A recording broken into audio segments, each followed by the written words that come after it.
सीताराम चरण रति मोरे, सीताराम चरण रति मोरे। अनुदिन बढ़हूँ अनुग्रह तोरे सीताराम।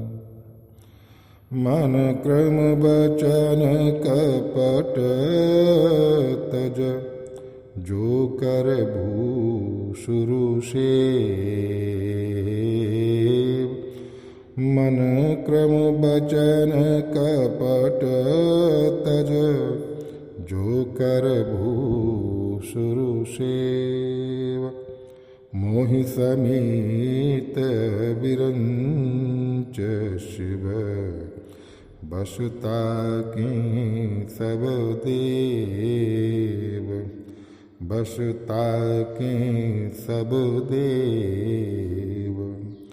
शापत ताड़त परश कहंता, शापत ताड़त परश कहंता। विप्रपूज्य अस गावहि संता, विप्रपूज्य अस गावहि संता। पूजिय विप्र, पूजिय विप्रशील गुणहीना। पूजिय विप्रशील गुणहीना। शूद्र न गुण गण ज्ञान प्रवीणा। शूद्र न गुण गण ज्ञान प्रवीणा। कहे निज धर्म ताहि समझावा। कही निज धर्म ताहि समझावा। निज पद प्रीत देख मन भावा। निज पद प्रीत देख मन भावा। रघुपति चरण कमल सिरुनाई। गयउ गगन आपन गति पाई। गयउ गगन आपन गति पाई। ताहि दे गति राम उदारा। ताहि देख, ताहि दे गति राम उदारा। सबरी के श्रम पगुधारा। सबरी के श्रम पगुधारा। सबरी देख, सबरी देख राम गृह आए। सबरी देख राम गृह आए। मुनि के बचन समुझ जिय भाए। मुनि के बचन समुझ जिय भाए। सरसिज लोचन बाहु विशाला। सरसिज लोचन बाहु विशाला। जटा मुकुट सिर उर्बन माला। जटा मुकुट सिर उर्बन माला। श्याम गौर सुंदर दो भाई। श्याम गौर सुंदर दो भाई। सबरी परी चरण लपटाई। सबरी परी चरण लपटाई। हो प्रेम मगन मुख बचन नावा, प्रेम मगन मुख बचन नावा, पुनि पुनि पद सरोज शिर नावा, सादर जल ले चरण पखारे, सादर जल ले चरण पखारे, पुनि सुंदर आसन बैठारे, पुनि सुंदर आसन बैठारे। कंद मूल फल सुरसवती, कंद मूल फल सुरसवती, दिए राम कहूँ आन, प्रेम सहित प्रभु खाए, बारंबार बखान, बारंबार बखान, सीता राम चरण रति मोरे, अनुदिन बढ़हूँ अनुग्रह तोरे, सीता राम चरण रति मोरे, अनुदिन बढ़हूँ अनुग्रह तोरे। कबंध का भगवान ने वध किया। ये कबंध एक गंधर्व था और बहुत सुंदर था। अपने रूप का उसे गर्व था और इस रूप के गर्व में मोहित होकर वो अनेक अनेक बार कुछ विभत्स रूप रखकर साधुओं को, ऋषियों को भयाक्रांत करता था। वो जिस स्थान पर होते थे, ध्यान की जिस अवस्था में होते थे, ब्रह्म चिंतन की जिस अवस्था में होते थे, वहाँ पर उस रूप का दर्शन कराकर उन्हें वहाँ से च्युत करता था। तो जो ब्रह्म चिंतन कर रहा है, जो भगवान का चिंतन कर रहा है, अपने स्वरूप में रमण कर रहा है। जहाँ पर आत्मा का रमण किसी अन्य में ना होकर अपनी ही आत्मा में जब रमण आरंभ होता है, और वो जो रमण होता है वही रास है, वही महारास है। और जब हमारे जीवत्व का अन्न में रमण होता है, हम अन्न मतलब जो वस्तु अनात्म है, जो वस्तु नश्वर है, अभी प्राप्त होते ही अभी मिट जाएगी, जिसका सुख इंद्रियों के संयोग से मिलता है, जिसके पीछे कुछ कारण होता है, कोई प्रारब्ध होता है, कोई परिस्थिति होता है, कोई व्यक्ति होता है। तो इस तरह के अन्न में जो रमण करता है वह जीव है। और जिसको अन्न की नश्वरता और उसकी क्षणभंगुरता का भान हो गया, उसका सहज ही अशुभ से वैराग्य हो गया, राग ही नहीं रहा।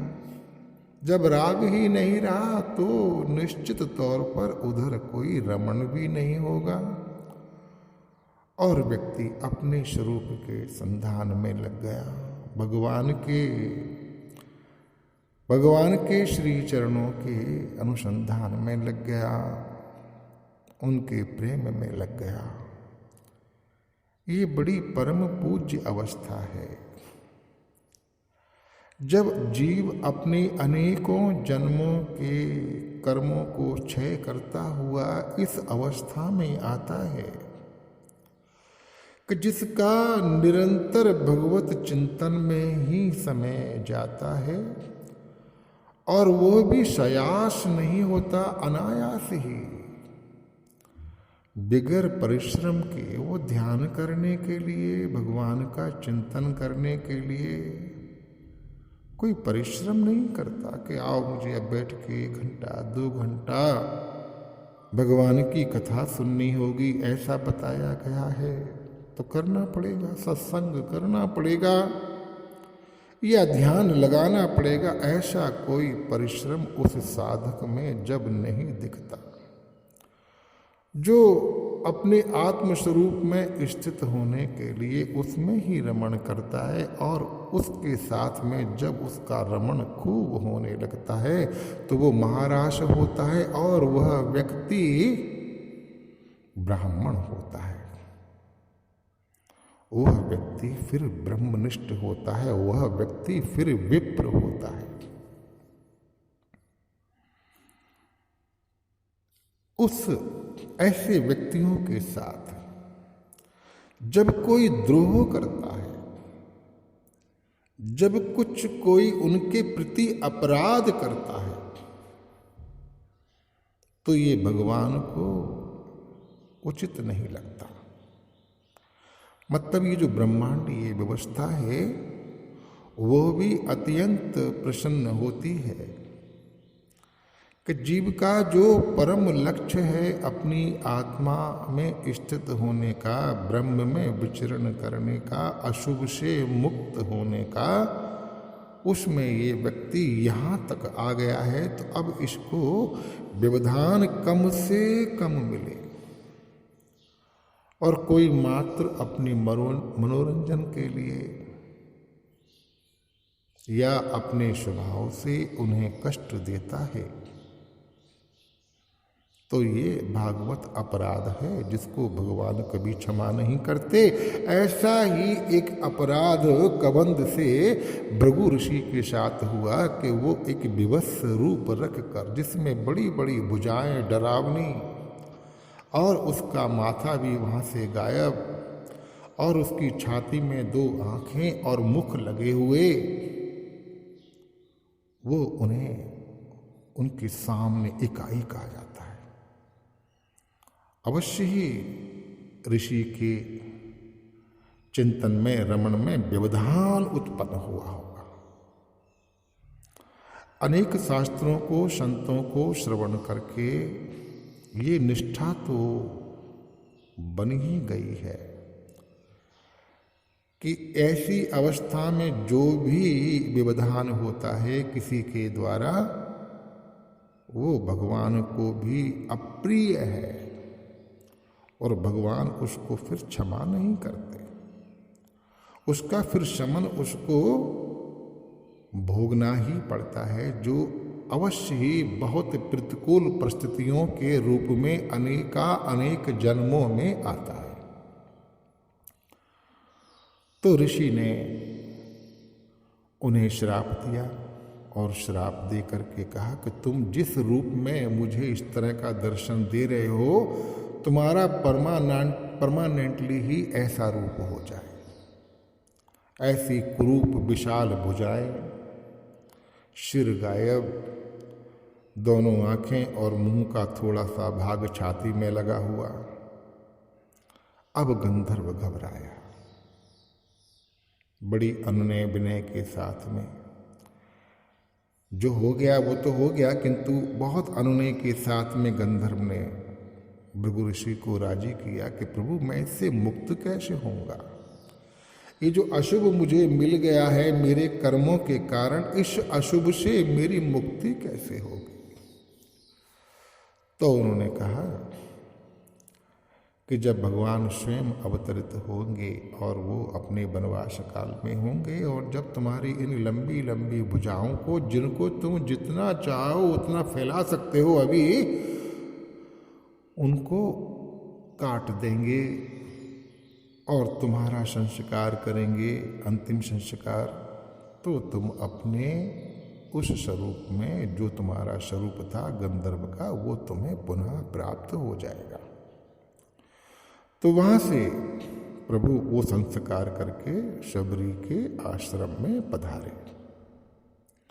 इसी बीच में कहते हैं बाबा कि मन वचन और कर्म से कपट छोड़कर जो भूदेव ब्राह्मणों की सेवा करता है, मुझ समेत ब्रह्मा शिव आदि सब देवता उसके वश में हो जाते हैं। शाप देता हुआ, मारता हुआ और कठोर वचन कहता हुआ भी ब्राह्मण पूजनीय है, ऐसा संत कहते हैं। शील और गुण से हीन भी ब्राह्मण पूजनीय है और गुण गणों से युक्त और ज्ञान में निपुण भी शूद्र पूजनीय नहीं है। ये जो चौपाई है, शापत ताड़त परश कहंता विप्र पूज अस गावहि संता, पूजिए विप्रशील गुणहीना शूद्र न गुण गण ज्ञान प्रवीणा। बहुत अलग तरह की ये चौपाई है और ये भी एक बहुत विवादित चौपाई है। और जो लोग मात्र जातिवाद को प्रोत्साहन देना चाहते हैं, अपनी अहंता को बनाए रखना चाहते हैं, मूढ़ता को बनाए रखना चाहते हैं, वो इसमें जो ब्राह्मण शब्द है उसको एक विशेष जाति विशेष से जोड़ते हैं। और जो थोड़े से सहज हुए होंगे, उन्होंने ब्राह्मण के अनेक शब्द किए हैं, उसके अर्थ किए हैं, विप्र के भी अनेक अर्थ किए हैं। यहाँ भगवान कह रहे हैं, मन कर्म वचन कपट तजी जो कर भूसुर सेव। भूसुर कौन होगा? धरती का देवता कौन? धरती का देवता कोई जातिगत व्यक्ति को नहीं कह सकते, जिसकी सब लोगों को ये आज्ञा है भगवान की कि मन क्रम वचन कपट तज, सब कुछ छोड़ कर के उसकी सेवा करना चाहिए, क्योंकि वो जहाँ पहुँच गया है अब उसमें इतनी सामर्थ्य आ गई है कि यदि आप कपट रहित उसकी सेवा में तत्पर होते हैं तो आप भी भूसुर बन जाएंगे, धरती के सुर बन जाएंगे, आपका असुरत्व मिट जाएगा। ये जो असुरत्व है ये धरती पर बोझ है, और जो देवत्व है, जो देवीय संपदा से संपन्न व्यक्ति है, जो ब्रह्म के आचरण में है, जो राम में ही रमण कर रहा है, उसे अपने व्यवहार को नहीं सुधारना होता कि मैं ये करूं, इससे मुझे मान मिलेगा, सम्मान मिलेगा। ज्ञान की चर्चा, शब्दों की चर्चा का दुनिया के ऊपर बहुत थोपना नहीं पड़ता। तो उसके आचरण में हमें विरोधाभास भी दिखे तो भी ऐसा व्यक्ति पूजनीय है।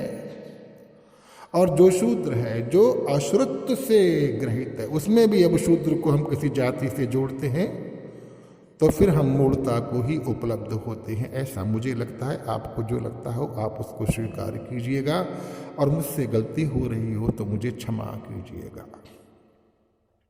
शूद्र भी वही है, अछूत भी वही है, जो मनुष्य शरीर पाकर भी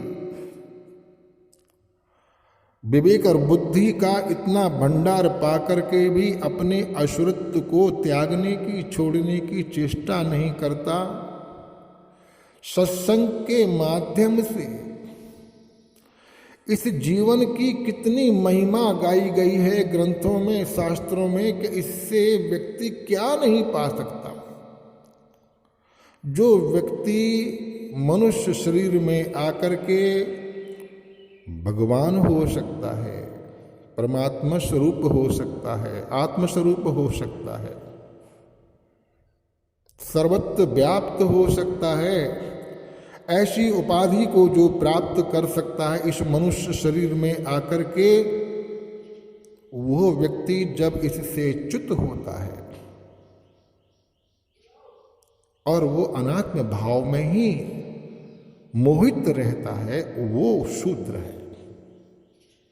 और ऐसा शूद्र अपने अनात्म भाव को और अधिक भोगने के लिए अनेक बार विधि आचरण करता हुआ दिखता है।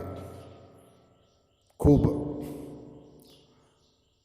शास्त्रों की चर्चा करेगा और बड़ा शीलवान दिखेगा, बहुत गुणवान दिखेगा। लेकिन मुझे ऐसा लगता है कि ये सारी चीजें उसके जीवन में होती नहीं, वो दंभ होता है, क्योंकि इन सब चीजों को करने से उसे अनात्म भाव को भोगने की ज्यादा सुविधा होगी, इसलिए वो दंभ का पाखंड का आचरण करता है। ऐसा व्यक्ति महाशूद्र है, ऐसा शायद बाबा तुलसीदास कहते हैं।